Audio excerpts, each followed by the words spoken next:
All right, we are back with episode number 2 of the comeback of Kegger Media.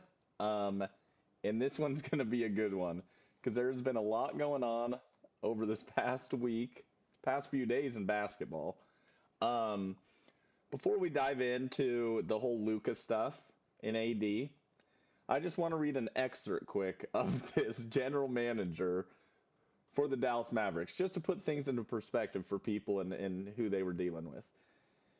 During his work at Nike, this guy worked at Nike, he botched a 2013 presentation to Stephen Curry, where according to Harrison, he may have called him Seth, and the presentation used was made for Kevin Durant. This, along with not offering Curry a signature shoe, caused a superstar to switch from Nike and sign with Under Armour. Okay, so that's the guy we're dealing with. Who just made one of the, if not the craziest trade. It's the craziest trade of my generation, and arguably it goes back to, the Kareem trade. You hear people talk about that, of him going to the Bucks to the Lakers, things like that. But people knew these things were going to happen. What? Tell me about, why did this guy do Yeah, it? What is going on? How crazy I has don't it think been? I don't think he knows what's going on. It's like that guy shouldn't be mopping up the floors at the basketball court after the mistakes he made with Steph Curry, let alone generally managing a team. Like it's crazy that we're letting that guy make decisions about a pretty big franchise. It's not like this is the Charlotte Hornets or something. Like it's the Dallas Mavericks. They've had some success. They've had superstars. They've won a championship. Like it's a legit franchise, and we got this guy throwing away their 25-year-old top three player for Anthony Davis? Like, why are we letting this guy make decisions? Like, No, it's and absolutely how did crazy that he he's the best man for the job. how did he get to that point? And I don't know if you saw any of the press conference that they came out with, where it was him and Jason Kidd next to each other, and he's sitting there saying, this was my decision. Jason, didn't know about it, but we're gonna work together. I knew the players he kind of liked. Jason Kidd's face looked like he wanted to almost kill Nico Oh Harrison, yeah, and it's like, I don't get, this guy looked into the camera up there and was just saying everything like he truly believes it. But then all this stuff about him being maybe out of shape, this, that. Okay, you can say that for Zion, who's hurt every year, who's not doing. This guy puts up 30, 10, and 10. Okay, if that's out of shape in the NBA, so be it. So be it. Who cares at this point? yeah, That's the way I look at it. It's absurd that this happened. exactly. It's like he's still the best player on your team. He's still a top three player in the whole league. It's like maybe he's not in LeBron physical condition, but his stats are better than LeBron's for the last since Luka's been in the league. He's had better stats than LeBron. So it's like obviously it's working. Plus he brought you to the finals last year. He brought you to the conference finals the year before that. It's like he's putting And the up the year stats. before He's that, I think winning. they've been to Yeah, back-to-back conference finals and then the yeah. NBA finals. It's like you're winning with him. Maybe you're not winning the finals, but like you're facing some juggernauts at the end. It's like you're facing the Nuggets in the West or you're facing the Celtics in the East. It's like these are great all-time teams. So it's like you can't blame losing the championship or the Western Conference Finals on Luka. He's doing everything he can. He's putting up 30-point triple doubles every night in the playoffs, and you're saying that he's out of shape. His cardio isn't good. It's Yes, like, and one thing that Nick Wright, I was listening to a thing that he was talking about, and he said if you go back to that NBA Finals, he said everyone always says Luka doesn't play defense, he doesn't do this. Well, to be honest, they didn't really lose by defense because it's not like a ton of points were put up. The Mavericks couldn't score, so it's like yeah, that's where the weird thing comes to, and it's like you have to take the good with the bad. And then them talking about not paying a supermax doing this. Okay, so you're telling me you never want a superstar on your team, is what you're saying, because at some point you're going to have to pay a supermax if you want to keep a player. And I'm not saying any player should make as much as these players are, but that's what the value is, okay? And so you have to pay it if you want to keep it. You have a guy who's arguably the best player at 26 and under. Um, I cannot believe when that news broke. Me and you were actually talking as the news was breaking. And do you remember the sham stuff? And it was like, wait, he got hacked. This Yeah, isn't real. we all thought it was a joke. It was because nobody had talked about Luka even being potentially a trade target. So it's like nobody thought it could possibly happen. Like it's No. just absolutely insane because everyone thought he was untouchable, which he Yes. should have been unless the deal was insanely huge that they would be getting 10 draft picks plus some all-star level talent or something.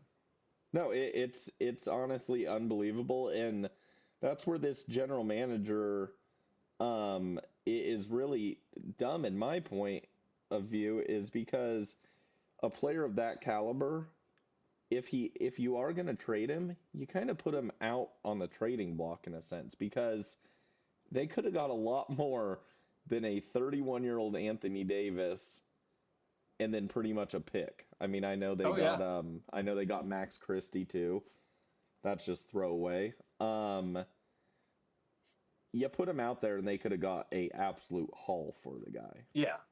If you're doing an auction or trying to sell something, you don't go to one person and then just sell it to your first bidder. It's like you see what's out there, you test the market. That's just dumb business. Like I will say, I think while AD, LeBron, and Luka are still in the league, I think the Mavericks have a better chance at winning a title.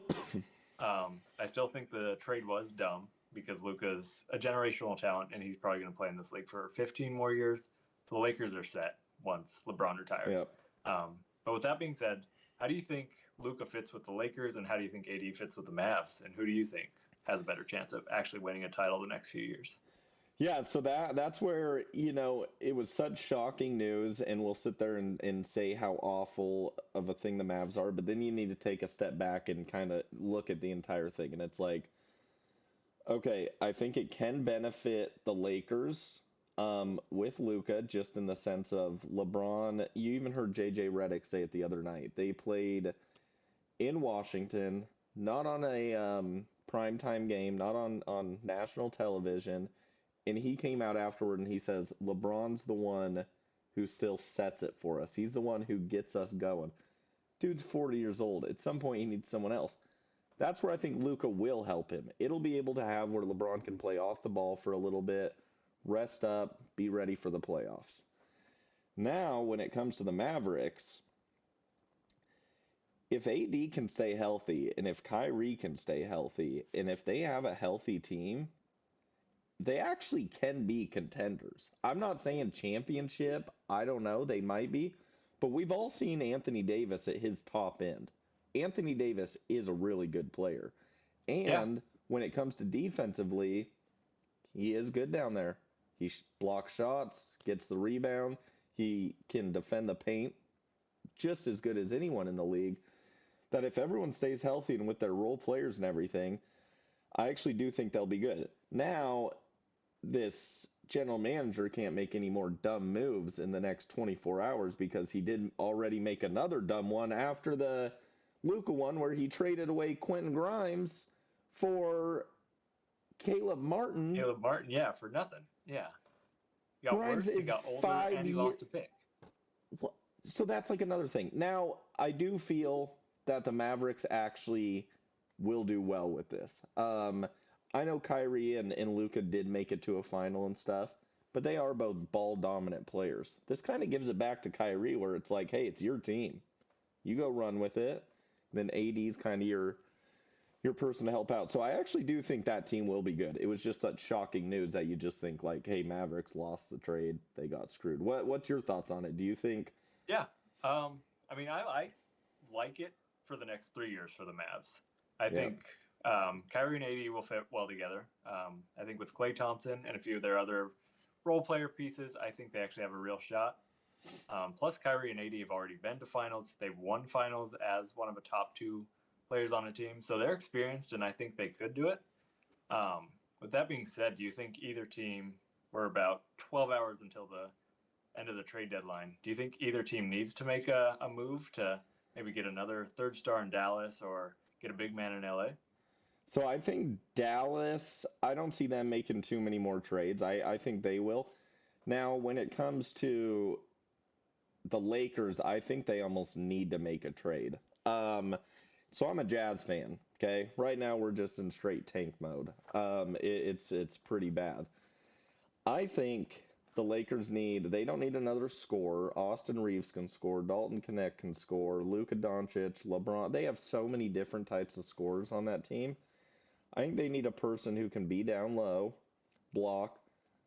I think if they went for Walker Kessler in Utah, and Utah's talked about, pretty much everyone on that team's open to be traded, maybe besides Lauri Markkanen. Um, but if they can get a player like Walker Kessler who can get your 12, 13 boards, he also gets 2 to 3 blocks a game. I think that would be a pickup for him because I'm just telling you, Jackson Hayes is not going to be the long term thing for you Yeah. guys. So that is where they're going to be hurting. What about you? Do you think Dallas is going to try and facilitate something to get like one more star there, like a shooting guard, small forward, or do you think the Lakers have the better chance of going after someone? I think probably the Lakers have the better chance. And I like the Walker Kessler idea. I think that fits better with their long term plan. Besides LeBron, that team's super young. Yeah, Reeves, Connect. They're all pretty young. Bronny James. Building a young man, yeah, Bronny. Adding a young center to that team would be really helpful. So I could see them probably trying to make a move there. But yeah, Dallas, I just don't see what they can do without giving away some of their players. I don't think they really have all that many picks left. So I don't see them making a move. I think it's all in on the next few years with AD and Kyrie. Probably won't pay off, but I hope I'm wrong for the sake of his job. The funniest thing that I was seeing was Danny Ainge with the Jazz, the president of basketball, and him talking about this whole thing because the Jazz were a part of that deal. Okay, um, we took on a player to just help with taking on a contract because they needed cap space and needed all this different stuff. Well, the Jazz also got 2 picks. Well, Danny Ainge was saying that he didn't know about it until 30 minutes prior to this thing going through. He knew that the two teams were talking about some sort of trade and the Jazz might have to be involved. He was saying that he got onto this call and he starts hearing Luka Doncic. And he was like, wait, we're facilitating the craziest trade. Could you imagine being a fly on the wall for the Utah Jazz? The Mavericks and Lakers, those GMs, Rob Plink and them had been talking a little bit. They kind of knew. And then the Jazz just come into this call and they're like, Luka? Wait, that guy was available? That's where I'm like in such shock that there has to be more to this story. I get they're saying stuff about his health and his fitness and stuff, but everything Lucas said is his team didn't come out saying he would not sign the Supermax contract. He wanted to stay in Dallas. The whole thing makes zero sense to me, and that's where, to me, I think Luka's going to actually push his stardom even higher, being in LA now, and just being around LeBron James. Let's say he does have conditioning things, okay? LeBron's going to get that dude on the right path. I think we're going to see a scarier Luka Doncic for the future to come, if that's even possible. Yeah, no, I agree. And I think this ties in perfectly to what we were saying last week about needing a superstar. Last week we said we needed an American superstar in one of the big markets. But I feel like Luka is one of the more bigger personalities out of the European superstars in the league right now. He is. He talks trash. He shows a lot of passion on the court. He's fun to watch. He's exciting. He plays a lot. So I think it's going to be a great fit for him, like fan wise and NBA ratings wise. But I think on the court too, it's going to be super fun to watch, and LeBron's going to rub off on him a lot these next couple of years. So I'm excited to see it. Okay, let me ask you this then. When you just said LeBron for the next couple years, okay? With him now having a guy like Luka Doncic, where Anthony Davis isn't a ball dominant guy. He's a big guy, right? He's not bringing the ball up the court, doing all that. Now with Luka, do you think this prolongs LeBron's career? Because LeBron this past offseason was talking about his time's coming. This was the first time he was really talking about like retirement is coming soon. Now you got this young kid. That may make you want to just keep playing. Where do you Yeah. think this stands with LeBron's future and having Luka there on his side? Yeah, I think it actually does add a year to LeBron's career. I thought before this, he'd probably finish this season and play one more year. But now I think he plays 2 more. I Yeah, think it was kind of getting a bit repetitive in LA. He's been playing with AD and just surrounding role players for the last 5, 6 years since the COVID season. So I think they had a good run, and he's probably getting about ready to end it. But now you got this young superstar. I know LeBron said Luke is one of his favorite players. So it's I was just seeing a going to be thing. fun He for LeBron. chooses him on the All-Star team every single year when Yeah, they do the picks and stuff. yeah. Now, And let like you're me. saying, it takes a little pressure off LeBron too, It so that does. just physically it makes it a little easier on him too. So yeah, I think especially with Bronny still in the league, and then Bryce is playing at Arizona now, so he'll be coming into the league if he's good enough in 2 years. So I could see LeBron sticking around for another year to play with both That his would sons be and just play with insane. Luka a little bit longer. Now, let me ask you this about organizations and the way the NBA is and stuff, because they always talk about the players could dictate a lot. The players could do this, do that. So they started putting in those rules where it's like, hey, we want the player to stay with their teams longer, right? Mm-hmm. Well, this is insane. Luka Doncic, when you sign a rookie extension, the only team that you can sign a supermax with is that team that gave you the rookie extension. But then yet that team with no say to you, no nothing. Luka is losing out on over $117 million because he can't sign a 5-year, $345 million or whatever. It's now down to 5-year, $220. Then on top of that, I was seeing how Dallas, they have no state tax. Well, now half of his games are going to be at home in LA, 14% tax in California. He'll also be playing in Sacramento a couple times, in Golden State. Goes up to 46 games, whatever. That you're paying 14% state tax takes that money down even further. What's your thoughts, and how do you solve an issue with an organization where the NBA is pushing, we want you to stay there? Okay, that's awesome. The only way you can do, but then the team in the split second, not tell you, not do anything, ship you off. That's crazy to me. Yeah. Like you're saying, with the 117 and all the extra taxes, he's probably looking at $150 million lost just because of this trade. And I think we almost need to just incorporate something like, if the team trades you, that team needs to cover the loss of funds. Maybe not the sales tax and all that, but at least the Yeah, loss of Supermax deal. I think the Dallas Mavericks should be on the hook for that.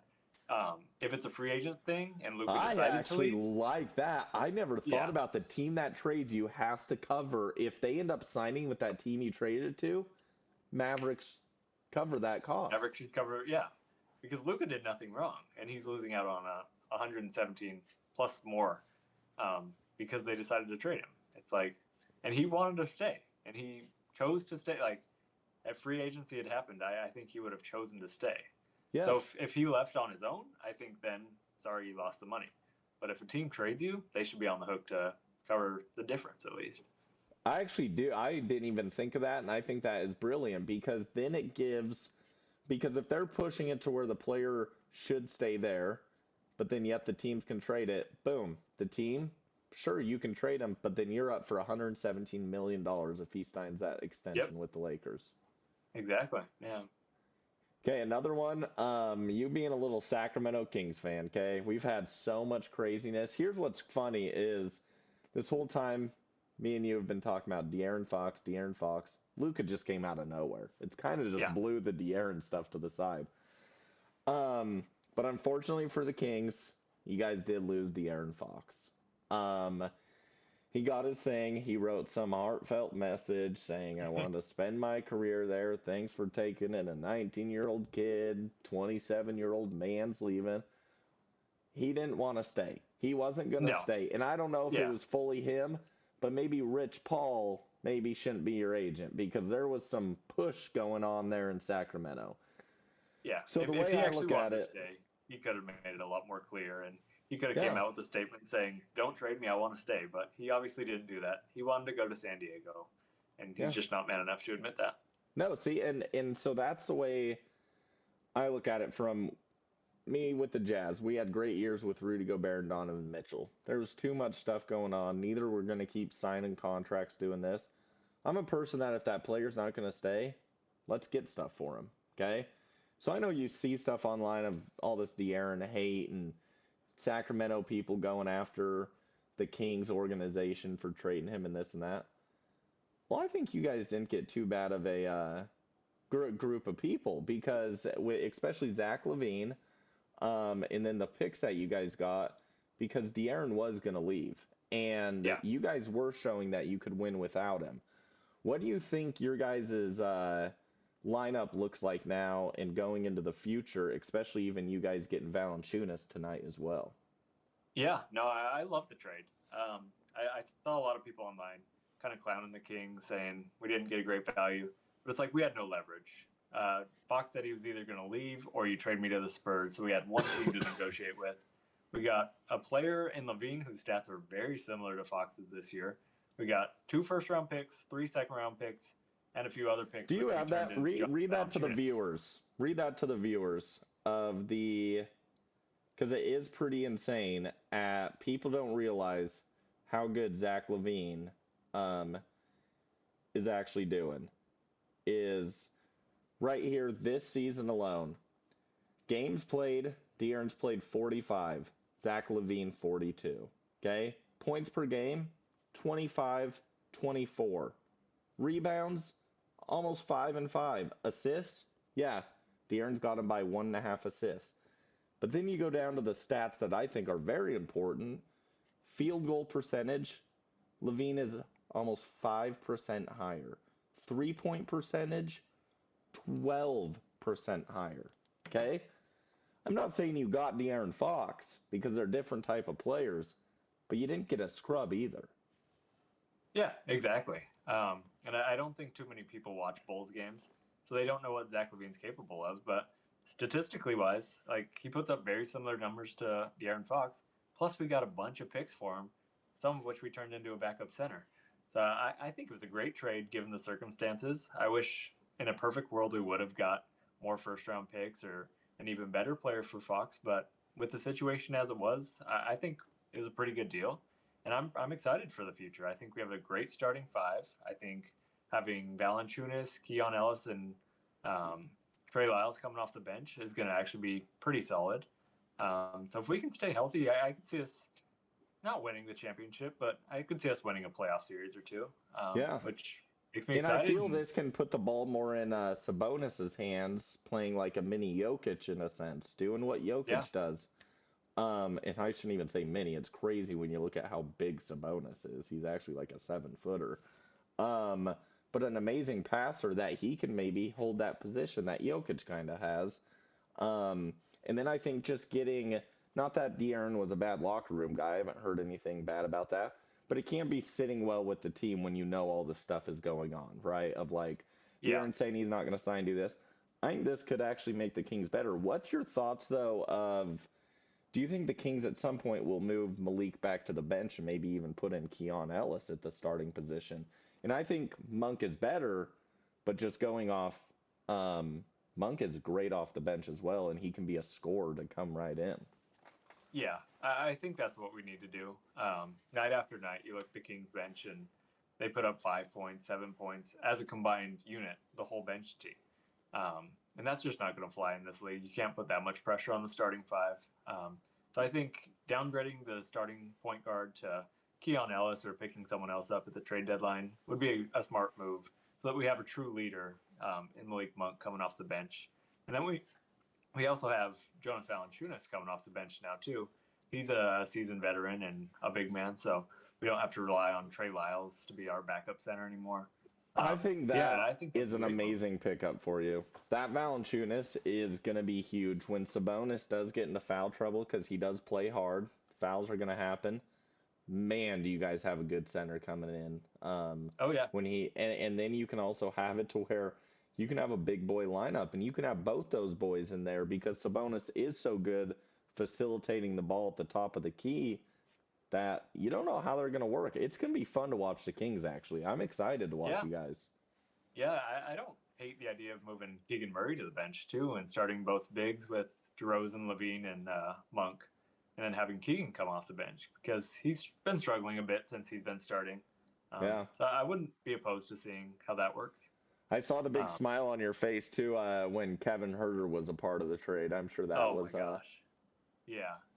He was great for us for a couple months, and then the last 2 years have just been so much disappointment for a guy that is only known for shooting and no defense. his shot is horrible.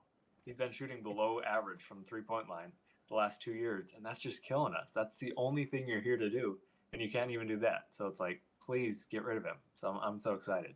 Yeah, no, that's one of the things with shooters that are unfortunate about their time in the NBA and stuff is like, if you're not shooting well, you're done. You have nothing else to give Yeah. to the team.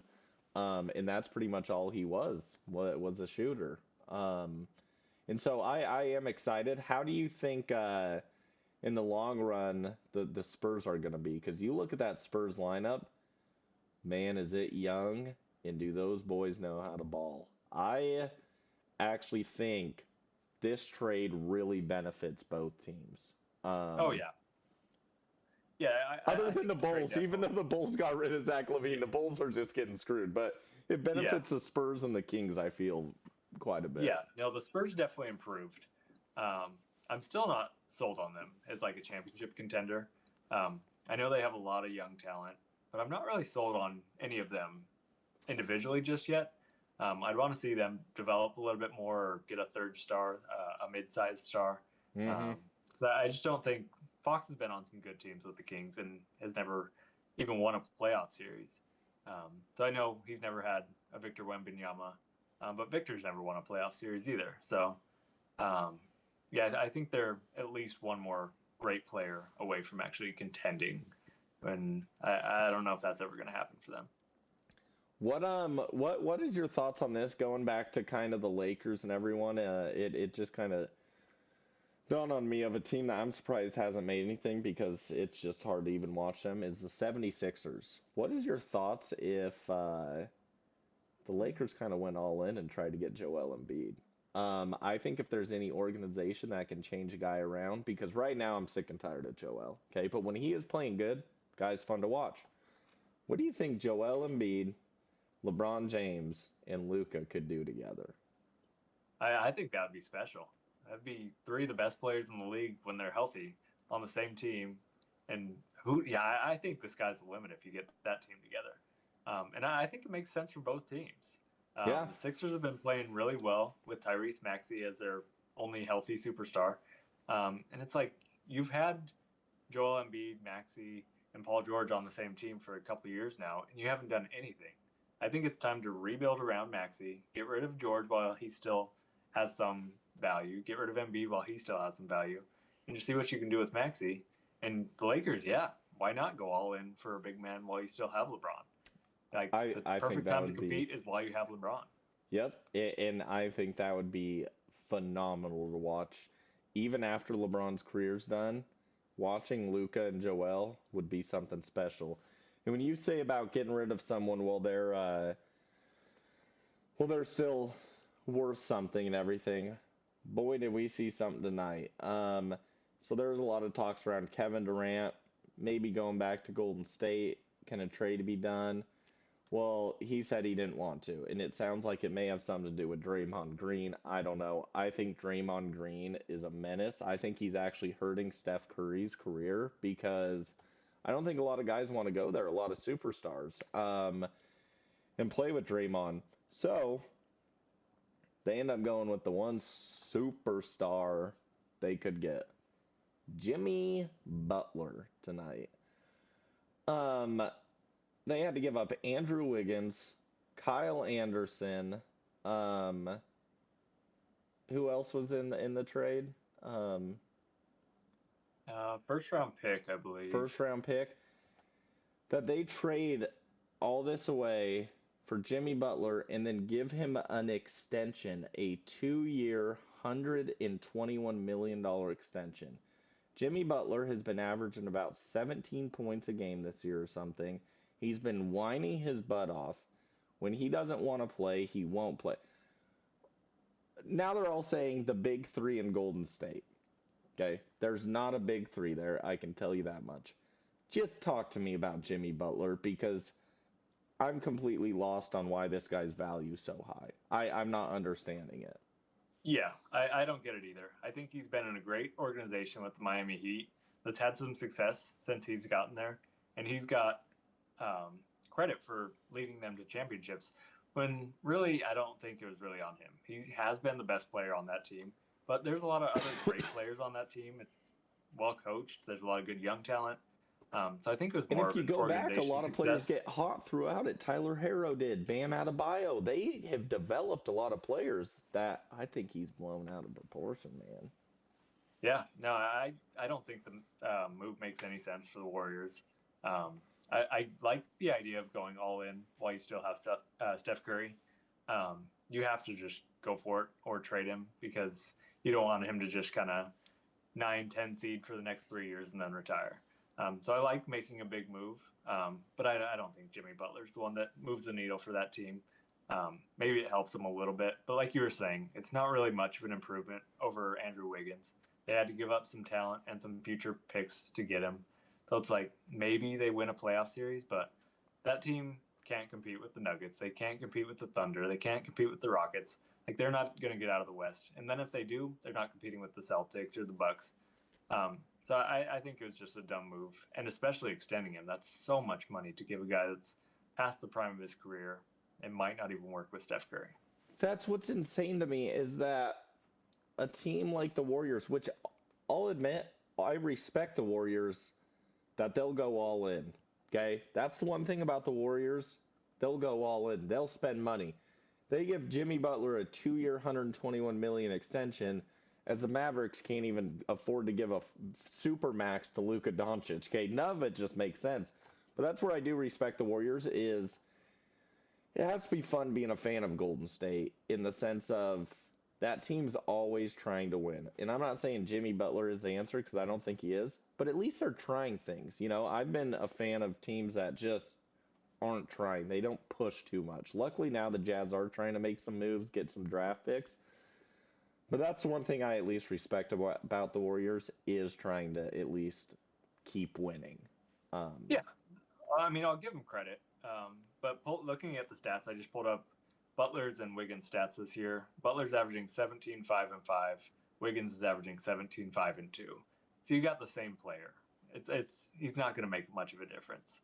No, Maybe he did a fraction of a bit more, but it's just not enough. Jimmy Butler isn't the player that he used to be. no. They definitely overpaid for him.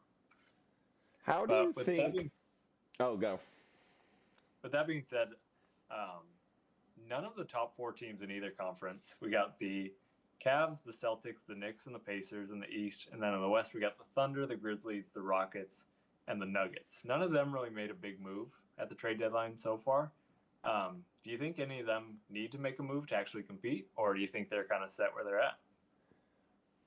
Um, I think if a team has to, it might be on the Eastern Conference side. I think the Western Conference, a lot of those teams are set. Now, maybe the only one that I think may need to look at some, which is kind of like interesting to me, is the Nuggets. I think if the Nuggets can get one more kind of star around Nikola Jokic, and I don't know who it would be, I think that would make a lot of change there. Now, the one team that you did mention that I think has to do something, which is even insane that you said they were top four in the Eastern Conference, is the Pacers. The Indiana Pacers are the weirdest team in basketball that they're sitting at number four in a conference right now because Tyrese Halliburton is on, off. They don't. That is crazy that they're higher than the Bucks right now to me.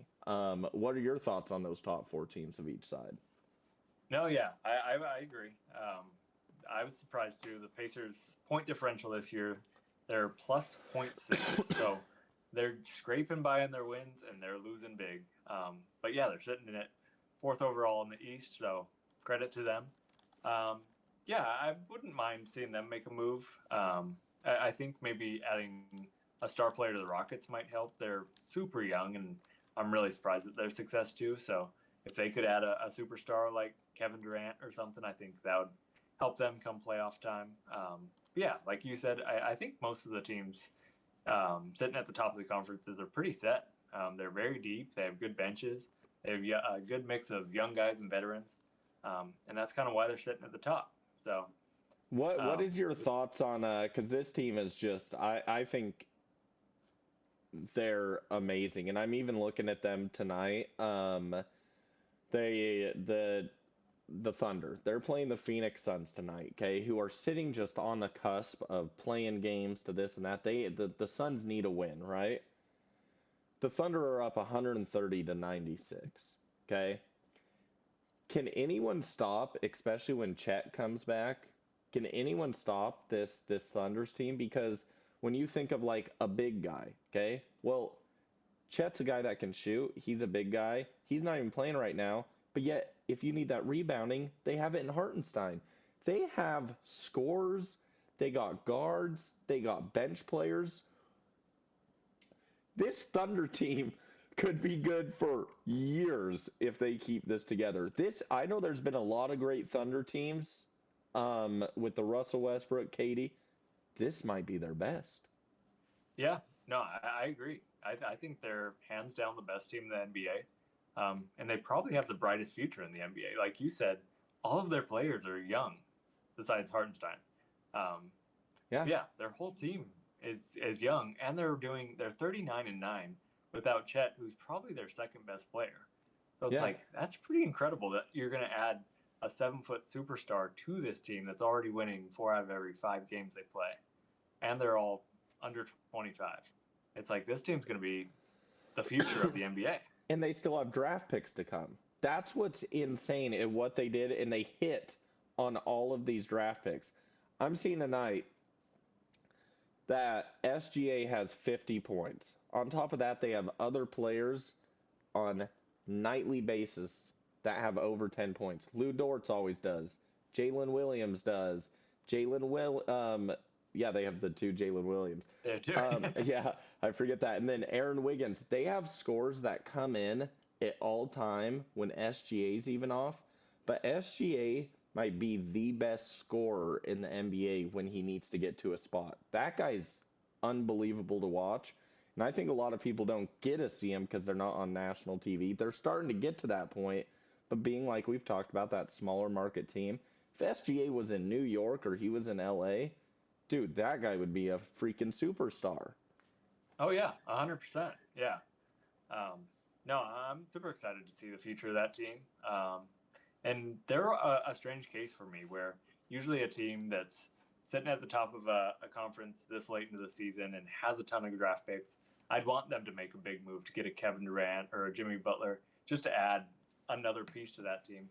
But I don't think that's the right move for the Thunder team. I think they should keep their picks.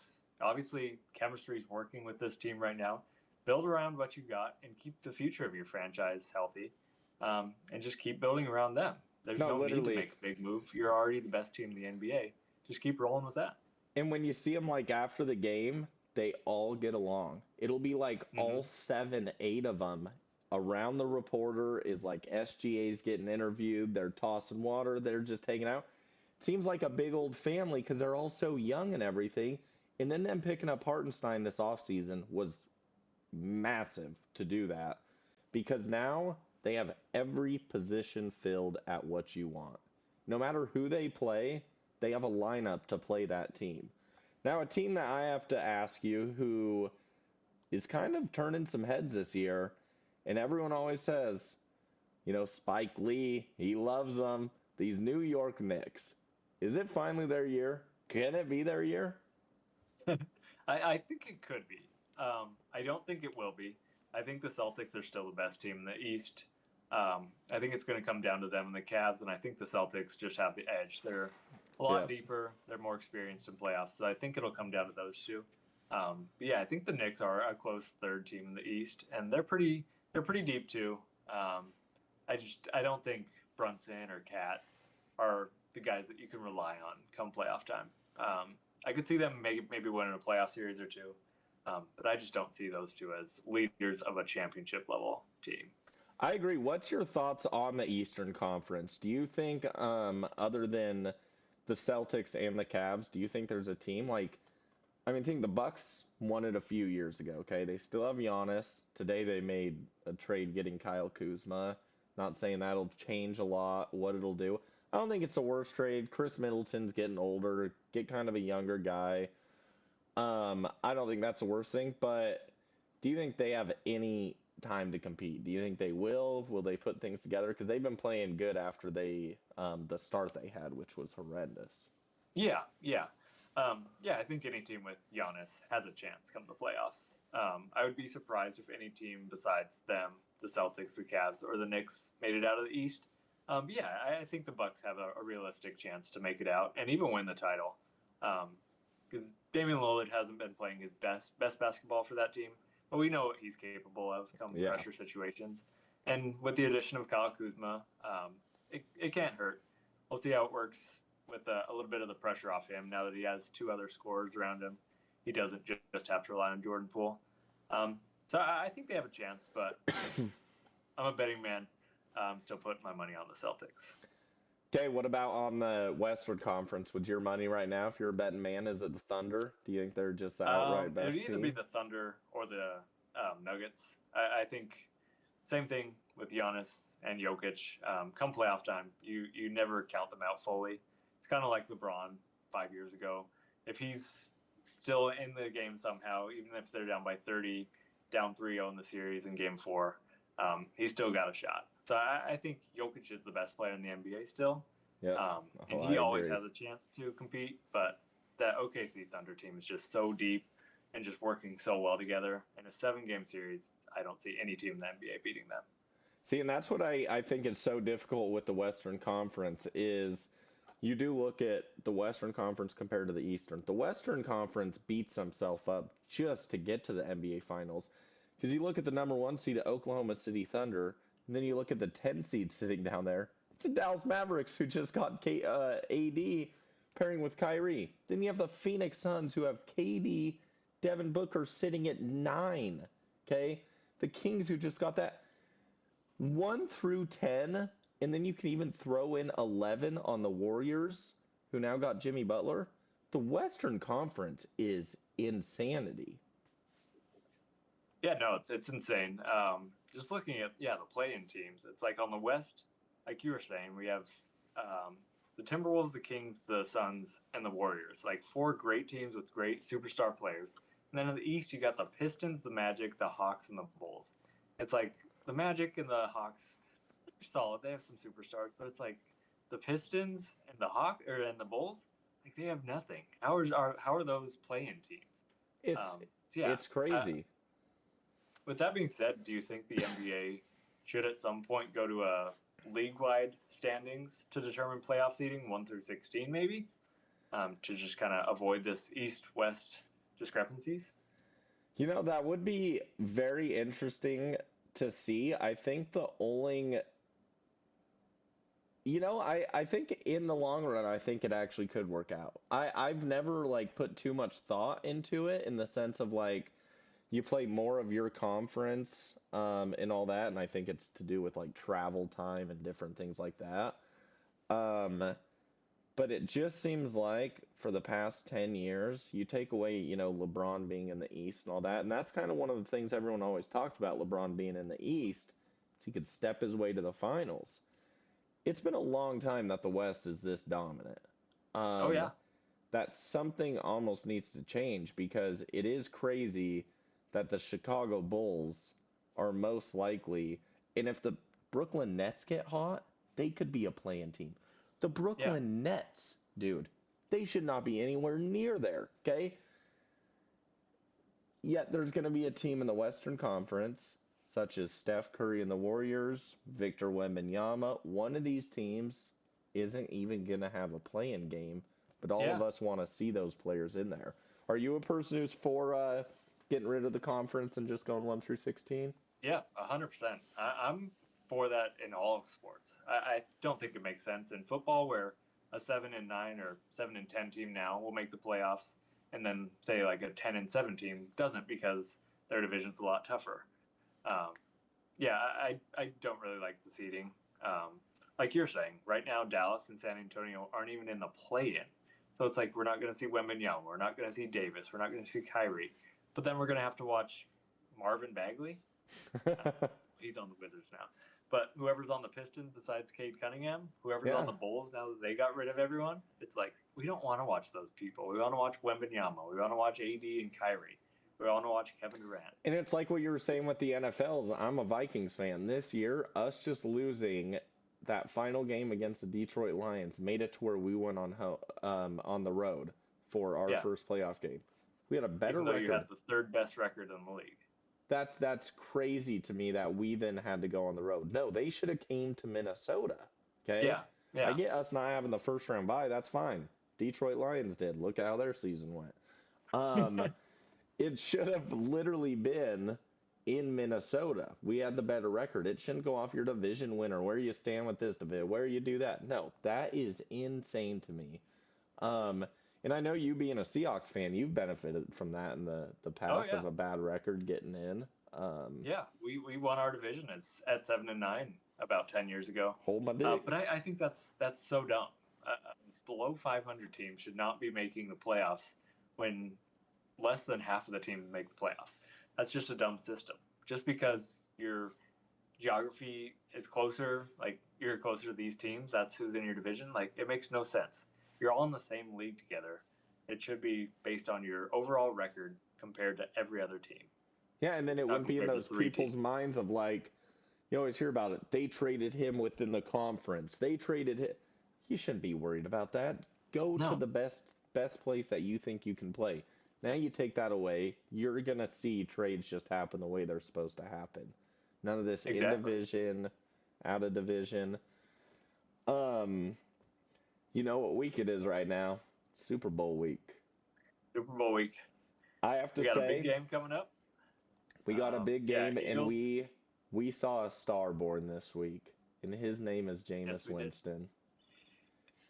Jameis Winston might be the greatest reporter in all of sports. Okay, I don't know how many of our fans or people watching this has seen, but just go on to TikTok, go on to anything, and if you're having a bad day, just look up Jameis Winston. Okay, at the Super Bowl. Let me ask you before we get into the Super Bowl, if you're a team and you need a backup quarterback of some sort, or you just need, would you pay Jameis Winston veteran minimum just to have him in your locker room? Oh, 100%. I think just like disregarding his personality, I think talent-wise, he's probably one of the better backup quarterbacks in the league. I don't think he's anywhere near starting quarterback caliber, but he can still sling it. He'll throw 5 interceptions, but he'll also throw 3 or 4 touchdowns. Yep. So it's like he's a serviceable backup quarterback. So yeah, talent-wise alone, I'd sign him. But then you put on top that he's a great motivator. He's just a fun guy to be around. He makes the team happy. He hypes him up. Yeah, why not? Give him an offer. You saw everybody when he was interviewing him this week and saying stuff. They all looked into the crowd, and then they could, it's like another question. Then they see it's Jameis and the smile on their face. I'm like, every team needs a Jameis. Every team does. And so I think that'd be big. Okay, so now let's get to the game. First off, Kendrick Lamar is performing at halftime. Him and Taylor Swift have a song together. Are we going to see Taylor come out at halftime? Are we going to see her? I don't see it. I don't see it happening. I think she'll definitely be there. Okay, do you think Roger Goodell? Do you think Roger Goodell tried to get it to happen, just money-wise? I'm sure he tried. Yeah, I guarantee she won't leave her suite at all, though. She's too locked in. She doesn't want to take away from the attention that Travis Kelce's going to get. So. I agree with that. Yeah, I see her staying in there, but yeah, I'm definitely excited to see Kendrick. But yeah, looking forward to the game. Who's your pick? Eagles, Chiefs. Man, I gotta say, I think it would be cool to see like Saquon get a Super Bowl. There's a lot of people on the Eagles I like. I mean, I like the way Jalen Hurts handles himself. Devontae Smith seems like a good guy. Saquon Barkley, I just think what he went through in New York. But we're seeing a three-peat. We're seeing the first ever three-peat in the NFL. Patrick Mahomes is the greatest winner I've ever seen. Okay? He might have had not his best year this year. They talked about close games that they had and all that. It just doesn't matter. He finds a way to win. You can say whatever you want about refs, different things. He makes the throws. He does the job he's supposed to. And I'm now at the point, I want to see a three-peat. I do. I like seeing history. I like seeing it. I think it'd be insane. Now, here's my only thing. He can't be in the GOAT conversation yet, and I think there will always be an asterisk on his GOAT. And I say that because his playoff losses have been to Tom Brady. Okay? His first one, AFC Championship game. Patriots make it to the Super Bowl. Then, the Buccaneers. He loses to Tom Brady in the Super Bowl. Tom Brady's 2-0 against him in the playoffs. Do you think, though, at some point Mahomes will pass Tom Brady? How do you think that's going to go? Yeah, I think he will eventually. But like you're saying, I think those 2 losses in the playoffs are going to make it a lot harder for Mahomes, where he's not just going to have to match Brady's ring total, but I think he'll have to pass it by 1 or 2. He'll have to at least match him on the MVPs and stat-wise overall touchdowns in the career. So I think he needs to do more statistically wise and just championship overall wise. He needs to do a lot more than Tom Brady did because of those 2 losses. But And so Mahomes is where do on you such a stand? crazy pace. Yeah, where do you stand on the Super Bowl? What's your team? I'm in the same boat as you. I want to see the Chiefs win again, and I think they will. The dude just finds a way to win.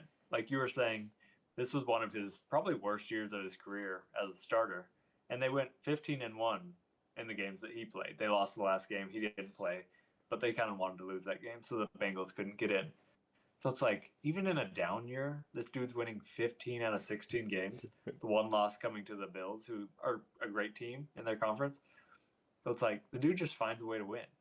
And I don't see that being any different. The Eagles are playing really well. Saquon's running like a madman. But it's Patrick Mahomes. You don't bet against Patrick Mahomes, especially if it's a guy like Jalen Hurts. If he was playing against Tom Brady, you might consider it. But Jalen Hurts isn't a proven winner every game like Mahomes is. And you have to think of like the pressure of Super Bowl week, okay? You're seeing them go to all of these different events, to press conferences, to this, to that. If it's your first year at the Super Bowl, like it's Saquon's, some other players with the Eagles, plus the ones that have been there, they've only been there once, maybe twice. It seems tiring, okay? The Chiefs know what to expect because they have been to so many recently that it's like, I do think that is a massive advantage of knowing what to expect during Super Bowl week. Yeah, it's probably a lot of energy for these young guys or new guys to the Super Bowl, where it's like for the Chiefs, it's just another week. It's just another football game. They're used to it. They're going to be dialed in. They're going to be prepared. They're going to be ready for the energy and the excitement, the long halftime. Like, they're ready for that. The Eagles, I know they've been there recently, but not as much. They've only been one time. Yeah. Where they've been 3-4 times. So, yeah, I think that's going to be a big factor. And yeah, I see the Chiefs winning it again. So what's your thoughts on this? I had some thinking because right now Josh Allen's undefeated against Mahomes in the regular season. That doesn't matter though. Doesn't matter. Mahomes is undefeated against him in the postseason, and that's all that matters. So there was some 2 players that I saw. One requested a trade, the other the team's going out and trading him. Do you think the Bills try and pursue Myles Garrett or even Cooper Kupp? I think both players make sense. Yeah, who wouldn't want Myles Garrett? Please get him out of Cleveland and get him on contender because we want to see him play. And if you see that guy in his stats, we need Myles Garrett on a winning team. That guy is insane. And look at the year that Tom Brady beat Mahomes in the Super Bowl. The reason Mahomes didn't play great that game was because he was under so much pressure from a good Tampa Bay defensive line. It's like, you put Myles Garrett on the Bills defensive line, like, that's not a for sure win in the AFC Championship for Mahomes anymore. So I think that makes sense. And I think Josh Allen would benefit greatly from having a number 1 wide receiver like Cooper Kupp. He's been thrown to nobodies for the last few years aside from Stephon Diggs. I think it's time to give him some real help.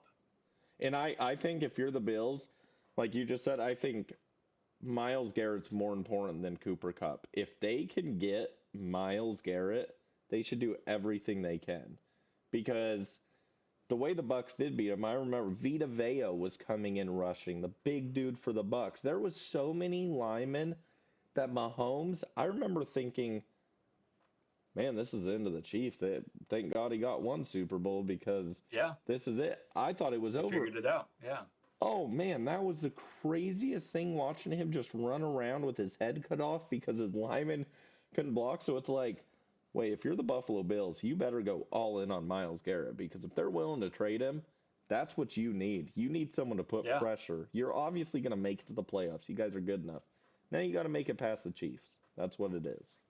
Yeah, it's like the Bills are in the same situation that a lot of NBA teams are in, where they have this young superstar. He's had some success, kind of similar to the Mavericks, where um, he's got you to the AFC Championship over and over, but you just can't win a championship with him. And it's like you either need to get rid of him or you need to build around him. Yeah. So I hope the Bills don't do what the Mavericks did and ship him out for next to nothing. But yeah, I hope they really build around him and don't waste his prime years. And actually, I hope to see the Bills win a championship here in the next few years. So do I. Now with this, do you think Andy Reid's gonna die being the coach of the Chiefs? Because if you're Andy Reid, you look like you're having the most fun you've ever had. You've been in football for so long. Normally at this point you're getting tired and stuff.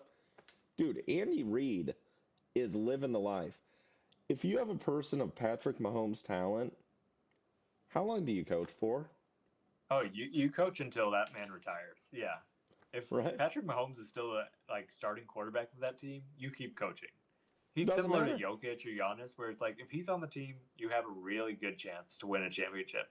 It's like it's so good for his Andy Reid's career as a whole to just keep coaching Patrick Mahomes because he gets so many wins, so many playoff wins, so many championships. Like it just wouldn't make sense to retire while Mahomes is still doing what he's doing. Yeah. What is your thoughts on like with age and stuff like that? Because Andy Reid, he is getting old.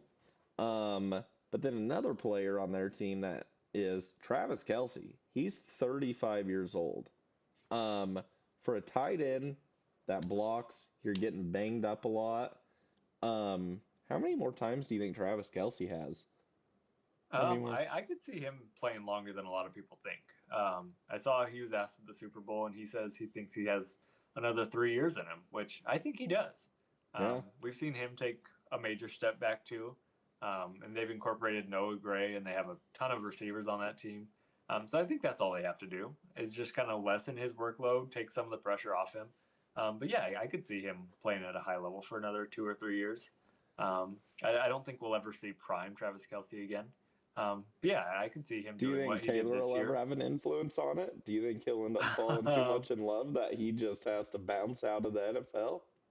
I don't think so. I think he's late enough in his career where she'll let him kind of finish it out on his terms. If they had started dating when he was 21, I could see it definitely taking a toll. But I think he's so late into his career already that 3, 4 more years won't really make that much of a difference in the Does he big thing. propose at the Super Bowl after they win? Does Travis Kelsey get on a I think knee? he does. I think he Dude, does. I was seeing stuff about that, and I'm like, that'd be nuts, dude. That would actually. Yeah. I am not all for this whole Taylor stuff crap. I think they're actually good together. I really do. But seeing her on the cam and all this stuff and blah blah blah. But I'll admit, I think he could get on a knee. That would be the most I can insane see it. thing ever, dude. It would make good television, and that's what the NFL is all about: making money, making some Roger attention. Goodell would lose his mind if that happened. Yeah, no, I'm hoping the Chiefs win just to see it because I think there's a real possibility. Okay, so we're gonna end with this. Um, Prediction on the final score, and we'll come back next week and see where we're sitting at. Yeah. Well, it's a Chiefs game, so it's going to be 3-point spread maximum. I'm going 34-31 Chiefs on a last second field goal. Ooh, I'm gonna go 27-21 Chiefs, and I'm Okay. gonna go Patrick Mahomes final MVP. Okay. Or Super Bowl MVP. I'll pick a wild card. I'll go Xavier Worthy. I think maybe he scores a couple touchdowns or something. Dude, that boy is quick. Get the Yeah. ball. If they can figure out ways to get him the ball in open space and do different things. See, that's what's phenomenal about the Chiefs and Andy Reid. They find ways to get these players, the ones who need the ball, in big moments. Travis Kelce, down year, wasn't having his best, but when they needed him, they found ways to get him the ball. I could see someone like that having it. I could see him having 3 touchdowns, 2 rushing touchdowns, and a Oh yeah. receiving or something, you know? Yeah. Yeah. It's going to be a team effort for the Chiefs. Their wide receiver core isn't the best. Their running backs aren't the best. So I think it's gonna. Yeah, they're just gonna spread it around, and one player is gonna have a big day, but who knows who it's gonna be. And if they can stop Saquon and they can stop the tush push, I think they have a real shot. So we're going to come back next week. We're going to check out these scores. Anyone that is watching this, type what your score is. We'll see who's the closest, and we'll give you a thumbs up. That's all we'll do, okay? We don't got money. Screw you guys. But all I have to say is we'll come back next week. Chiefs, three-peat. I think that's one of the craziest things in all of sports, is to be able to three-peat in the NFL, because it's one and done. That would be phenomenal to watch. I hope we get to witness history.